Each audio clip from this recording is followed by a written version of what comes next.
Assalamualaikum warahmatullahi wabarakatuh. Hai sob, bagaimana kabar kalian hari ini? Semoga dalam keadaan baik dan diberi kesehatan setiap hari ya sob.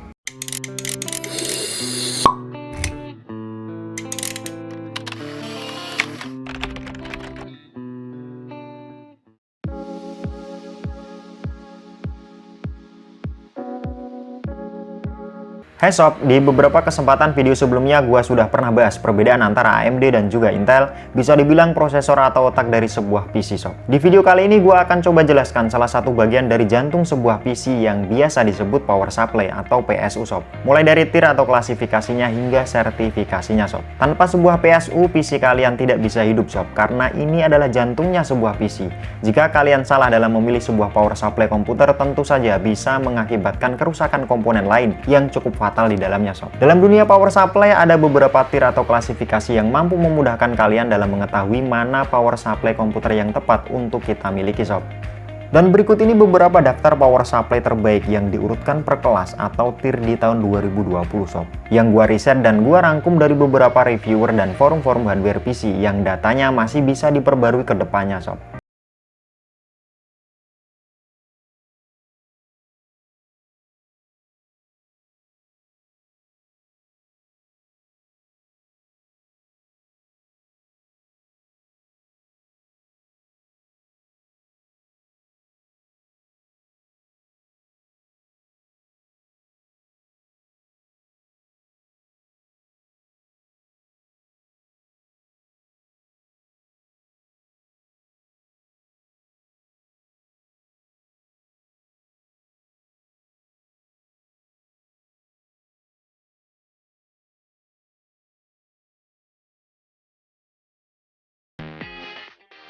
Selanjutnya penjelasan dari tier PSU. Di bagian ini gua akan coba jelaskan tier PSU mulai dari tier 7 hingga tier A sob. PSU tier 7 atau PSU abal-abal sob. Power supply pada tier 7 ini biasanya diisi oleh power supply merek abal-abal yang biasa kalian jumpai di pasaran Indonesia sob. Tidak ada yang bagus dari power supply tier ke-7 ini, mulai dari komponen yang dipakainya jelek, desain PCB yang cukup berantakan, sistem pendinginan yang sangat pas-pasan, dan masih banyak lagi sob. Beberapa orang mungkin PC-nya akan rusak atau bahkan terbakar setelah menggunakan power supply pada tier ke-7 ini. Meskipun pada awalnya PC akan menyala, namun stabilitas, efisiensi, dan kekuatan power supply pada tier ini patut untuk dipertanyakan sob. PSU tier 6 atau PSU yang sangat murah sekali. Kualitas dari power supply pada tier ke-6 ini masih di bawahnya tier 5 sob. Power supply tier ke-6 ini biasanya memiliki komponen elektronik yang tidak bagus, kemudian dibuat oleh pabrik pihak kedua dan punya quality control yang kurang teliti sob. PSU tier 5 atau PSU yang murah.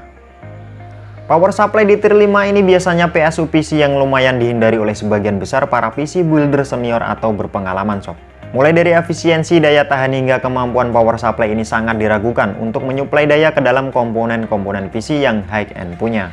Ketika kalian membeli power supply ini, ada kemungkinan komputer kalian akan mengalami beberapa masalah di kemudian hari sob. PSU tier 4 atau PSU yang untung-untungan. Power supply pada tier 4 ini biasanya memiliki kualitas yang berbeda-beda antara satu dengan yang lainnya sob. Dikarenakan power supply pada tier 4 ini diproduksi dengan standar yang tidak terlalu ketat dan dibuat secara massal, dan biasanya pada pabrik pihak kedua juga sob.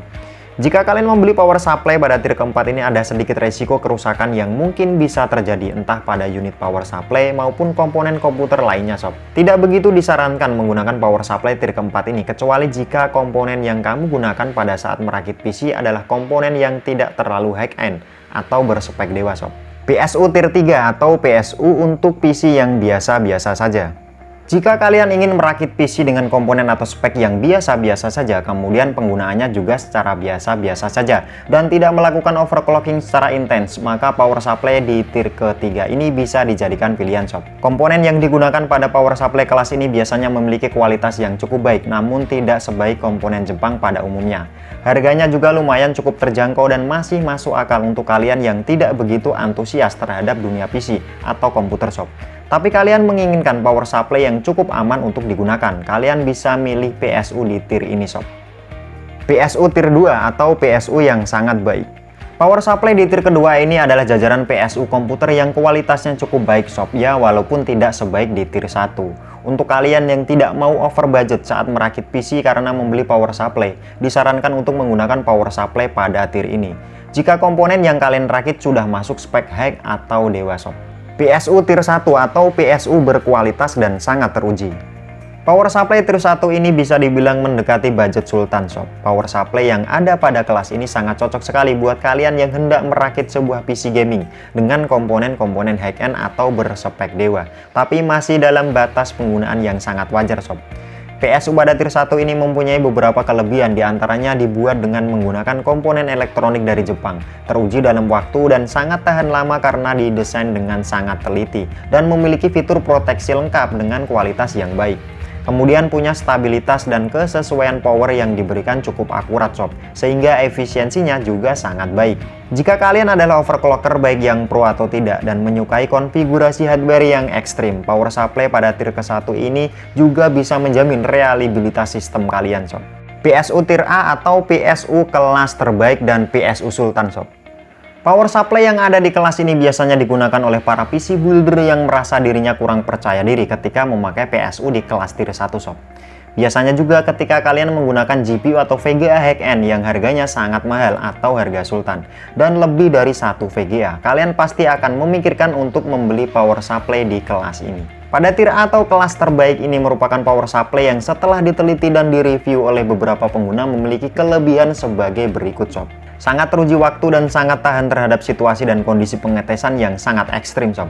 PSU pada tier ini juga memiliki sertifikat efisiensi 80+ berlabel platinum atau di atasnya. Kemudian kapasitas power yang tersedia dalam watt juga besar. Dan komponen elektronik yang dipakainya juga merupakan pabrikan Jepang sob. Terakhir memiliki fitur yang sangat komplit dan memiliki harga yang tinggi atau harga sultan sob. Dan itulah tadi penjelasan tier PSU dan daftar tier power supply komputer dari yang tier PSU sultan hingga yang terburuk atau abal-abal di tahun 2020 ini versi Nongkrong Channel sob. Tentunya daftar tersebut akan terus diperbarui secara berkala di beberapa forum hardware shop. Jadi pastikan kalian selalu browsing dan mencari tahu lewat forum-forum atau website dan platform digital lainnya sob. Kemudian untuk penjelasan sertifikasi 80+ mulai yang berlabel bronze hingga yang platinum dari sebuah PSU akan saya sambung di kesempatan selanjutnya ya sob, karena faktor durasi video. Dan tentu saja penjelasan gua di video ini masih jauh dari kata sempurna sob. Jika kalian punya pertanyaan karena bingung memilih PSU dalam merakit PC, kalian bisa bertanya di kolom komentar ya sob. Semoga dapat membantu dan menjadi video yang bermanfaat buat kalian ya sob. Gua Aan, thanks sudah watching, sampai jumpa dan sampai ketemu lagi di video-video saya berikutnya. Wassalamualaikum warahmatullahi wabarakatuh.